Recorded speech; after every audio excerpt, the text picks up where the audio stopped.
आज के इस विश्लेषण में आपका स्वागत है। देखिए, प्रिंट करना हमारी जिंदगी का कितना आम हिस्सा बन चुका है ना। बस एक प्रिंट बटन दबाया और कुछ ही सेकंड्स में स्क्रीन पर दिखने वाली डिजिटल जानकारी एक फिजिकल पेपर पर छपकर बाहर आ जाती है।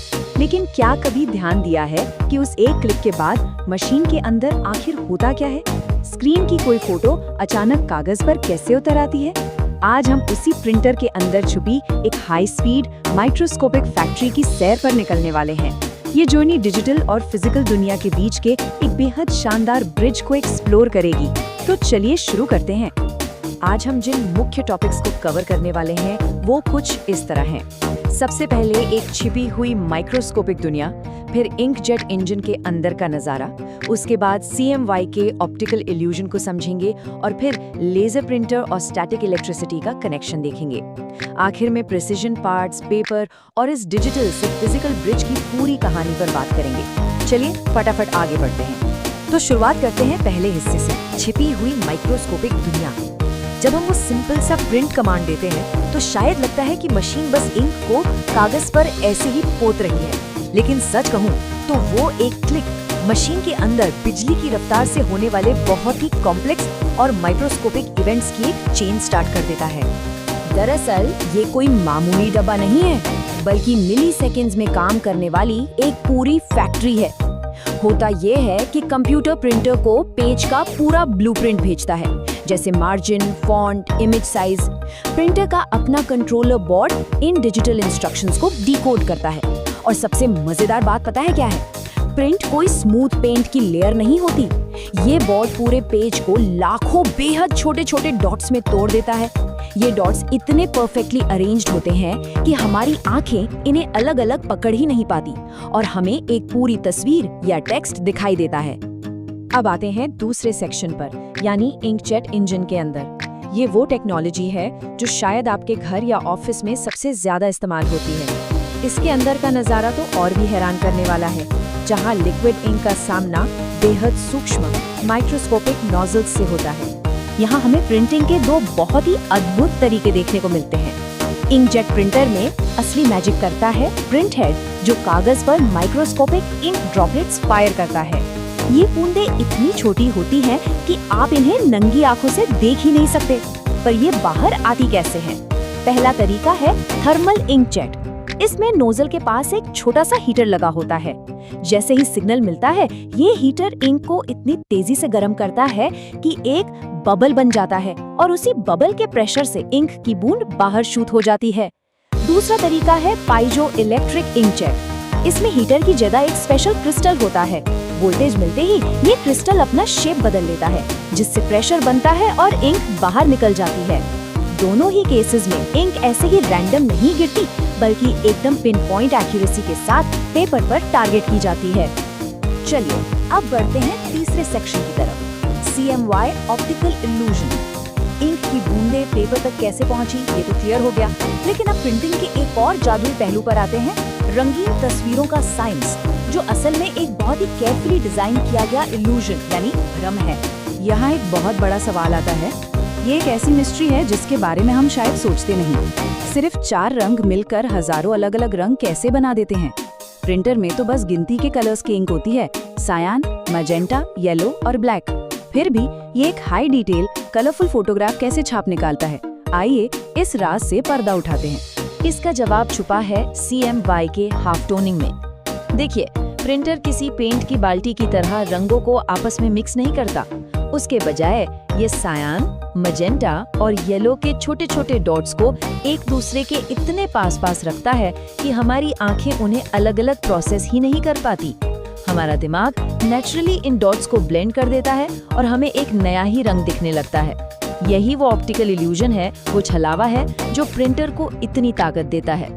इसको थोड़ा और अच्छे से समझते हैं। मान लीजिए प्रिंटर को हरा रंग यानी ग्रीन छापना है, तो वो ग्रीन इंक नहीं ढूंढेगा, वो बस सायन और येलो डॉट्स को एकदम पास पास रख देगा और हमें हरा रंग दिखने लगेगा।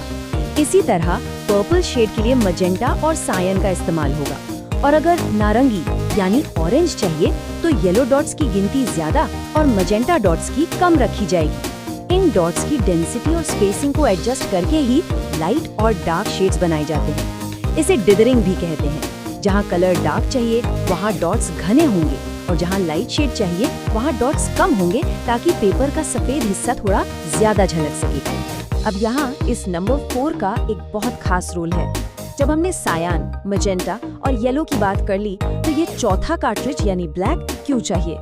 इसे की कलर भी कहते हैं। बात यह है कि बाकी तीनों कलर्स को मिक्स करके ब्लैक बनाना सिर्फ बहुत महंगा ही नहीं है, बल्कि उससे एक परफेक्ट और डीप ब्लैक कलर बनता भी नहीं है। वो अक्सर थोड़ा मटमैला सा लगता है। टेक्स्ट प्रिंटिंग में लेटर्स के किनारों को एकदम शार्प और डार्क दिखाने के लिए हमें प्योर ब्लैक की जरूरत होती है। बस इसीलिए ये चौथा कार्ट्रिज एब्सोल्युटली जरूरी हो जाता है। अब आते हैं सेक्शन 4 पर, लेजर प्रिंटर और स्टैटिक। इंकजेट की इस लिक्विड दुनिया को छोड़कर अब एक बिल्कुल अलग तकनीक पर चलते हैं।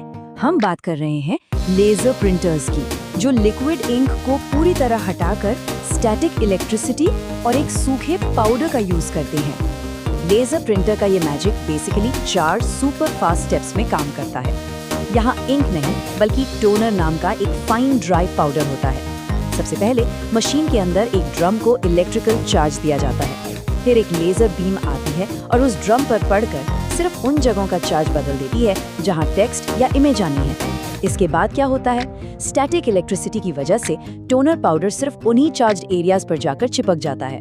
फिर जब पेपर इस ड्रम के पास से गुजरता है तो टोनर पेपर पर ट्रांसफर हो जाता है और फाइनल स्टेप में एक फ्यूजर यूनिट एक्सट्रीम हीट और प्रेशर के जरिए उस टोनर को पेपर पर पिघलाकर चिपका देती है। यही वजह है कि लेजर प्रिंटर से निकला हुआ पेपर हमेशा थोड़ा गर्म और एकदम सूखा होता है। अगर हम इन दोनों मेथड्स को आमने सामने रखें तो इनका बेसिक फिजिकल डिफरेंस एकदम क्लियर हो जाता है। Inkjet printer liquid ink use करता है जो पेपर के फाइबर्स के अंदर तक अब्सॉर्ब हो जाती है। दूसरी तरफ laser printer dry toner use करता है, जिसे हीट और प्रेशर से पेपर के सरफेस पर फ्यूज यानी चिपका दिया जाता है। डिजिटल डेटा को फिजिकल पेज पर लाने के ये दोनों ही तरीके अपने आप में इंजीनियरिंग का एक मास्टर क्लास है। अब बढ़ते हैं 5वें सेक्शन पर, प्रिसिजन पार्ट्स और पेपर। इंक और टोनर की साइंस तो क्लियर हो गई, पर अब जरा उन छुपे हुए हार्डवेयर पार्ट्स पर नजर डालते हैं जो इस पूरी कोरियोग्राफी को इतने सटीक तरीके से मुमकिन बनाते हैं। प्रिंट करते वक्त जो खट खट विरर की आवाजें आती हैं, वो एक्चुअली कोई रैंडम शोर नहीं है। वो उस मशीन के अंदर बिजली की तेजी से काम करने वाले प्रिसिजन पार्ट्स हैं। एक लॉजिक बोर्ड होता है जो इस मशीन का दिमाग है। स्टेपर मोटर्स पेपर को आगे बढ़ाती हैं और प्रिंट हेड को लेफ्ट राइट मूव कराती हैं। एक एनकोडर स्ट्रिप होती है जो ये मेक श्योर करती है कि प्रिंट हेड की पोजीशनिंग एकदम परफेक्ट हो। इसके अलावा कई सारे सेंसर्स लगातार पेपर जैम्स और इंक लेवल्स पर नजर रखते हैं। और हाँ, एक मेंटेनेंस स्टेशन भी होता है जो प्रिंट हेड को साफ रखता है ताकि नोजल्स सूख न जाएं। सच में ये एक पूरी की पूरी ऑटोमेटेड फैक्ट्री है जो उस एक छोटे से बॉक्स में फिट है। और एक बेहतरीन हाई क्वालिटी प्रिंट सिर्फ इंक फेंकने से नहीं बनता, इसके पीछे कई फैक्टर्स काम करते हैं। सबसे पहले रेजोल्यूशन यानी डीपीआई, डॉट्स पर इंच। जितना ज्यादा डीपीआई उतने छोटे और डेंस डॉट्स, जिसका मतलब है सुपर शार्प डिटेल्स। उसके बाद आता है पेपर का टाइप। एक नॉर्मल पेपर इंक को फैलने दे सकता है, जबकि एक बढ़िया फोटो पेपर इंक को एग्जैक्टली सरफेस पर ही होल्ड करके रखता है। प्रिंट हेड के नोजल्स का अलाइनमेंट भी स्पॉट ऑन होना चाहिए। और सबसे कॉम्प्लेक्स गेम है सॉफ्टवेयर का। स्क्रीन के RGB यानी रेड ग्रीन ब्लू कलर्स को पेपर के CMY के फॉर्मेट में कन्वर्ट करना, ये अपने आप में हेवी डेटा प्रोसेसिंग का काम है। चलिए अब इस एक्सप्लेनर के आखिरी और छठे सेक्शन पर आते हैं, डिजिटल से फिजिकल ब्रिज। अब तक हम माइक्रोस्कोपिक लेवल पर थे, अब थोड़ा जूम आउट करते हैं और देखते हैं कि ये पूरी जर्नी इंसानी नजरिए से कितनी बड़ी बात है। जब हम स्क्रीन से पेपर तक इस पूरे सफर को देखते हैं, तब समझ आता है कि ये क्या कमाल की चीज है। कुछ ही सेकंड्स के अंदर मशीन सैकड़ों छोटे छोटे फैसले लेती है और माइक्रोस्कोपिक मूवमेंट्स करती है। एक ग्लोइंग स्क्रीन से लेकर फिजिकल डॉक्यूमेंट के बाहर आने तक डेटा प्रोसेस होता है, कलर्स कन्वर्ट होते हैं और बिल्कुल सटीक मैकेनिकल मूवमेंट्स का एक पूरा तूफान चलता है, वो भी टोटली बैकग्राउंड में, बिना हमें परेशान किए। प्रिंटर सिर्फ एक डब्बा नहीं है, ये सच्ची में डिजिटल और फिजिकल दुनिया को जोड़ने वाला एक बेहद पावरफुल ब्रिज है। तो चलिए इस कमाल के विश्लेषण को खत्म करते हुए आपके लिए एक छोटा सा थॉट छोड़कर जाते हैं। अगली बार जब प्रिंट निकलकर बाहर आए तो उसे सिर्फ स्याही लगाए कागज मत मानिएगा। जरा सोचिए, हमारे आसपास और ऐसी कितनी आम चीजें हैं जो बाहर से बिल्कुल बेसिक लगती हैं, लेकिन अपने अंदर ऐसा ही कॉम्प्लेक्स और माइक्रोस्कोपिक जादू छुपाए बैठी हैं।